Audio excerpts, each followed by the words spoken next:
versets 1 à 10. Vous allez prendre l'autre des deux textes que vous allez lire à la maison, c'est-à-dire dans l'Ancien Testament, vous prenez Ésaïe 25, 6 à 12, Ésaïe 25, 6 à 12, et 1 Jean 2, 24 à 25. Vous les lirez à la maison, bien sûr. Pour ce matin, nous allons directement à l'Évangile selon Jean, chapitre 20, versets 1 à 10. Pour la maison, c'est Ésaïe 25, 6 à 12. Pour ceux qui prennent l'autre. Et 1 Jean 2, 24 à 25. Jean 20, 1 à 10. Tôt le matin, le dimanche matin, alors qu'il faisait encore nuit, Marie de Magdala se rendait au tombeau. Elle vit que la pierre avait été ôtée de l'entrée du tombeau. Elle courut alors trouver Simon-Pierre et l'autre disciple, celui qu'aimait Jésus, et leur dit: on a enlevé le Seigneur de son tombeau, et nous ne savons pas où on l'a mis. Pierre et l'autre disciple courut plus vite que Pierre et arriva le premier au tombeau. Il se baissa pour regarder et vit les bandes de lin posées à terre, mais il n'entra pas. Simon-Pierre, qui le suivait, arriva à son tour et entra dans le tombeau. Il vit les bandes de lin posées à terre et aussi le linge qui avait recouvert la tête de Jésus. Ce linge n'était pas avec les bandes de lin, mais il était enroulé à part à une autre place. Alors, l'autre disciple, celui qui était arrivé le premier au tombeau, entra aussi. Il vit et il crut. En effet, juste à ce moment, les disciples n'avaient pas compris. L'Écriture qui annonce que Jésus devait se relever d'entre les morts. Puis, les deux disciples s'en retournèrent chez eux. Amen.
Nous t'élevons, nous te magnifions en ce jour où nous avons cette grâce de commémorer la résurrection de notre Seigneur et Sauveur Jésus-Christ.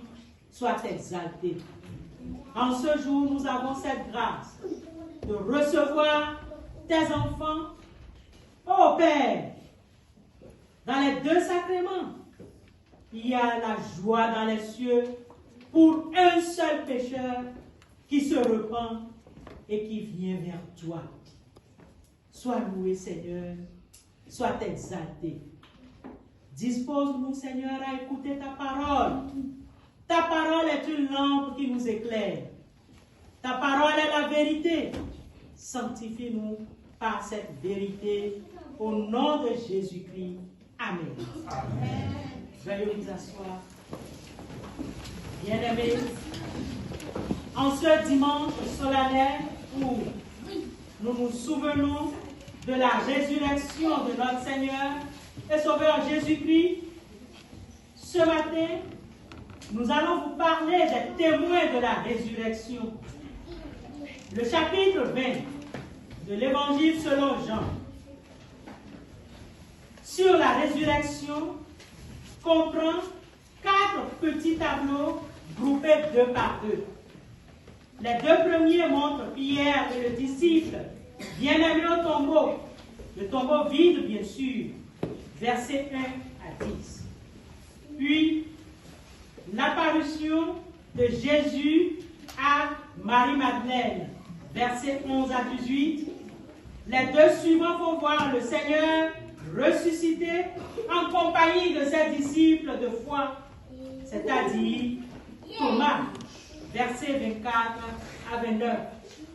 Pour ce matin, nous essayerons d'effleurer les deux premiers tableaux, c'est-à-dire Pierre et le disciple bien-aimé du tombeau vide, puis l'apparition de Jésus à Marie-Madeleine.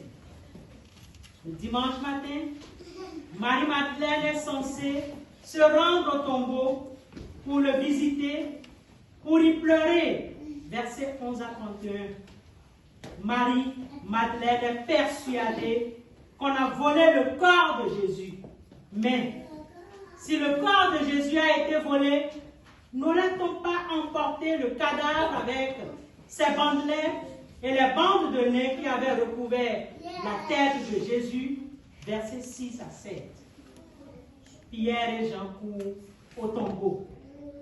Jean 20, verset 3. Pierre et l'autre disciple, Jean l'évangéliste, sortirent et allèrent au sépulcre. Ils couraient tous deux ensemble. Mais le disciple le plus jeune, Jean, courait plus vite. Toutefois, par déférence, Jean laissa Pierre entrer le premier dans le tombeau vide. Ils trouvèrent des bandes à terre et le linge qui était sur la tête de Jésus était plié à part. Ils s'interrogèrent car ils ne comprenaient pas encore que Jésus devait ressusciter des morts conformément aux Écritures. Et les disciples s'en retournèrent chez eux. Jean tient à faire remarquer que les disciples ont cru d'abord pour avoir vérifié l'état du tombeau et avoir interprété ces faits, mais la foi peut être aussi indépendante à l'égard des preuves extérieures. Si les disciples avaient dès lors compris le sens des Écritures, ils n'auraient pas eu besoin de venir au sépulcre. Dès lors, alors pour savoir que Jésus est ressuscité. Le récit laisse supposer que Marie-Madeleine avait suivi les deux disciples au tombeau, ou encore qu'elle y est revenue après le retour des deux disciples, ou Matthieu 28, Luc 24 et Marc 16. Trois femmes trouvent le tombeau vide. Version de Marc. Alors, du premier jour de la semaine, Marie de Magdala et quelques autres femmes fidèles se rendirent à la tombe du Sauveur, apportant des aromates et des parfums pour terminer l'embaumement commencé lorsque le corps du Seigneur avait été placé à la hâte dans le sépulcre avant le début du sabbat. En route, elles se demandaient qui allait leur enlever la grande pierre d'obturation. En arrivant devant le tombeau, elles virent la pierre rouler sur le côté et entrant dans le sépulcre, elles virent un homme en robe blanche qui les effraya. L'ange se retourna vers elle et dit, « Pour vous, ne craignez rien.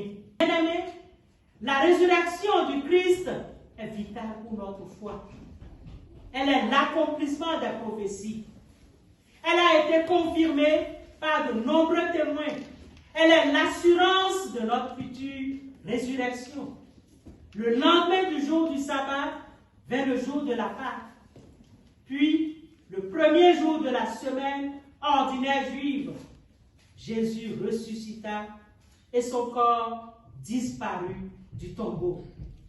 Durant sa vie, Jésus a démontré que la mort lui obéit en réalisant 3 résurrections humaines différentes.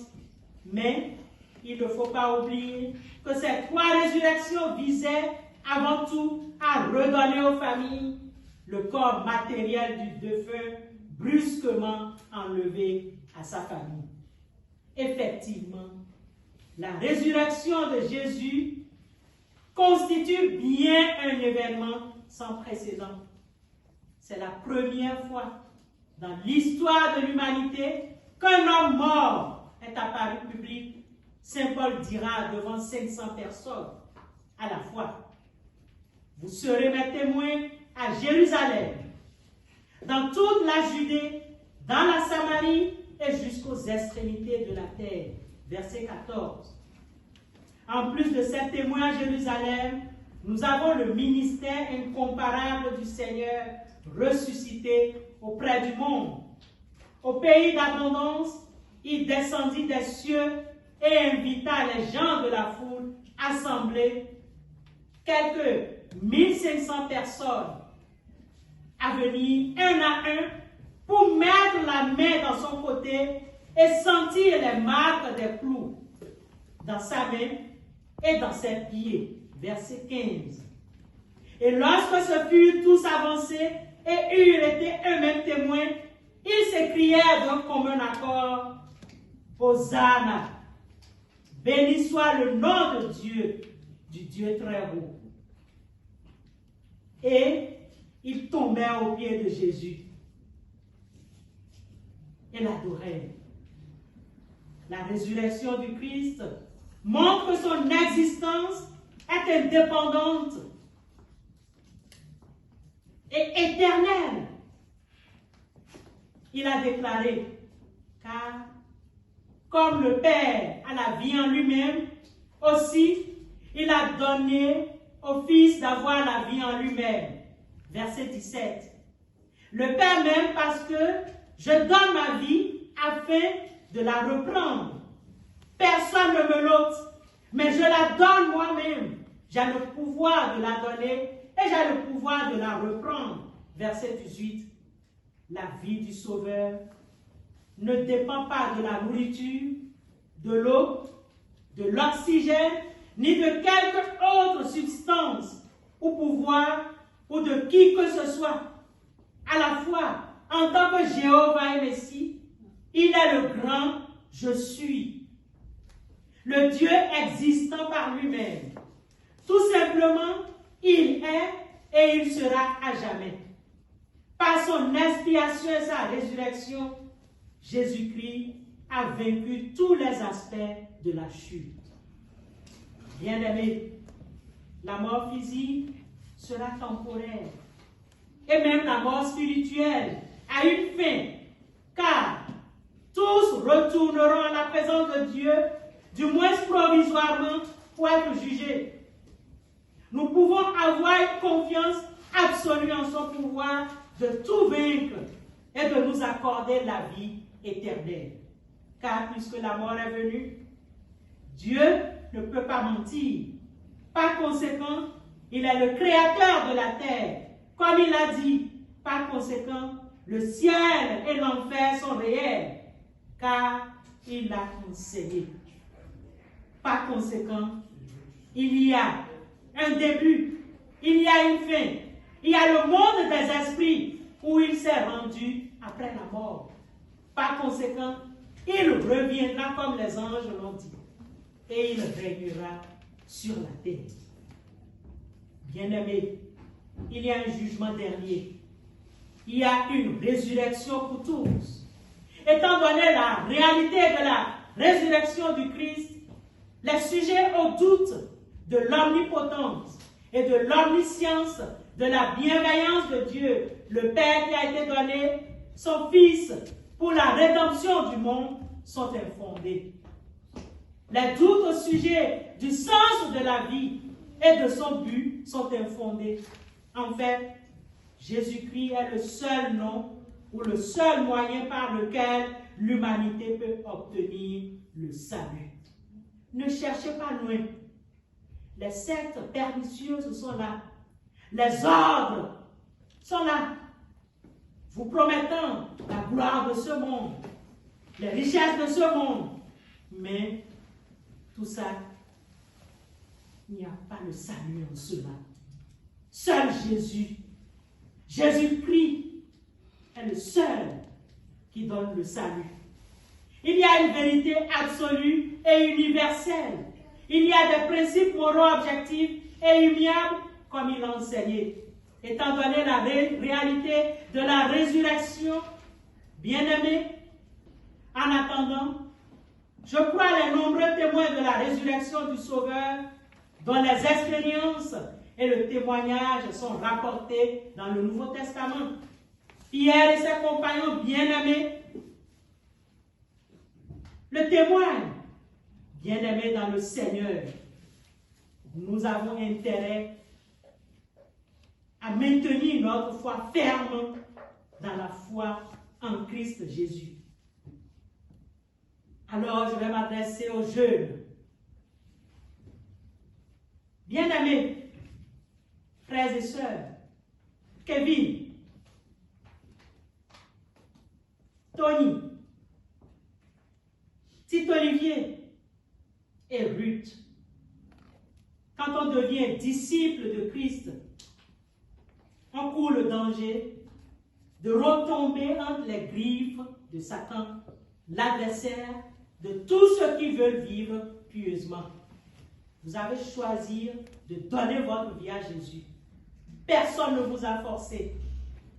Nous avons reçu, Kevin tout à l'heure, par les eaux du baptême. Nous allons recevoir tout à l'heure les cartes qui vont communier à la table du Seigneur.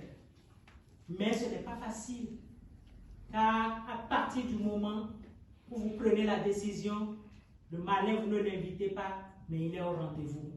Soyez sûrs et certains. Les conditions de la vie éternelle sont aujourd'hui ce qu'elles ont été depuis et ce qu'elles étaient avant la chute. C'est par la grâce que vous êtes sauvés, par le moyen de la foi. Mais la foi, si elle n'a pas les œuvres, est morte. Et elle est morte en elle-même. Éphésiens 2, 8. Si nous gardons ces commandements par là, nous savons que nous l'avons connu, dit l'Écriture. Celui qui dit qu'il demeure en toi, Dieu, doit marcher comme tu le veux. Ainsi, comme il a marché lui-même. Aujourd'hui, vous allez devenir des membres actifs. C'est maintenant que vous êtes membres actifs dans l'Église méthodiste. C'est à partir du moment que nous recevons les nouveaux membres qui sont actifs dans l'Église. Mais avant ça, ils ne sont pas membres actifs. Dans la communauté méthodiste, alors vous avez du pain sur la planche. Invitez Jésus pour vous aider. Vous allez prendre des engagements tout à l'heure. Mais sachez que vous allez répondre à ces engagements en étant présent dans la communauté et en développant vos talents dans cette communauté. C'est-à-dire dans la communauté où vous êtes pour pouvoir partager votre foi avec les frères et sœurs. Si nous gardons ces commandements, c'est parce que nous savons que nous l'avons connu, dit l'Écriture.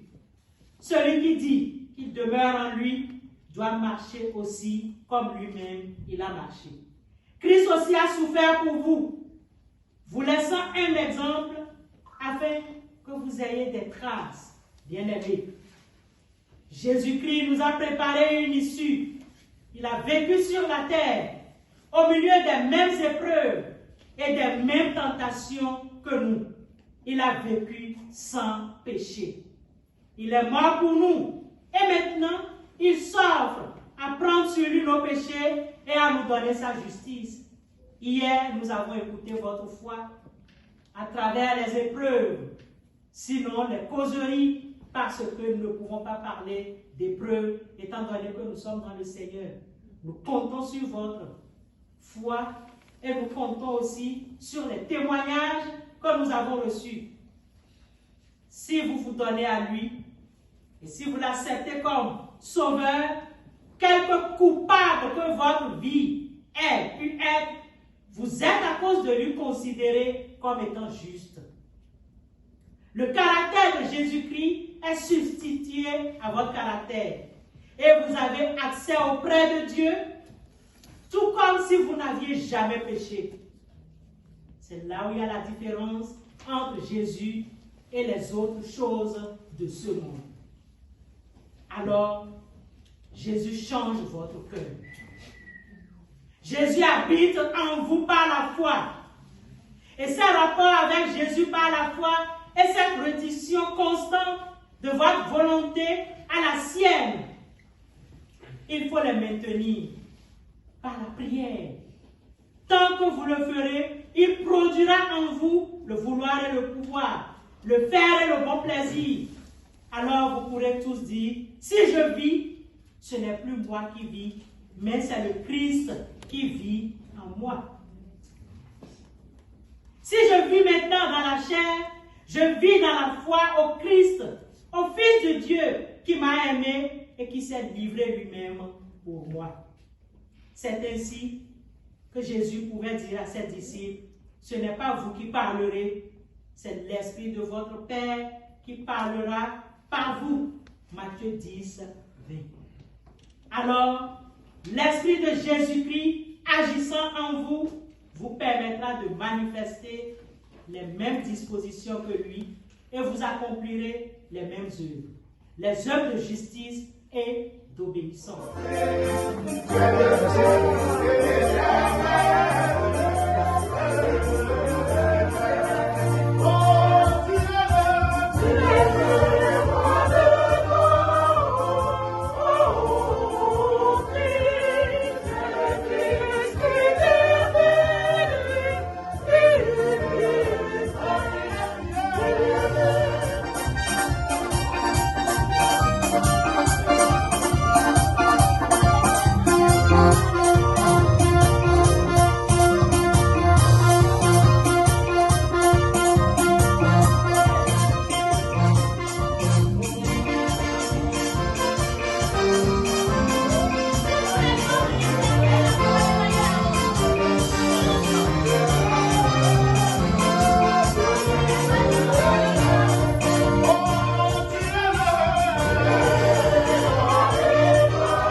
de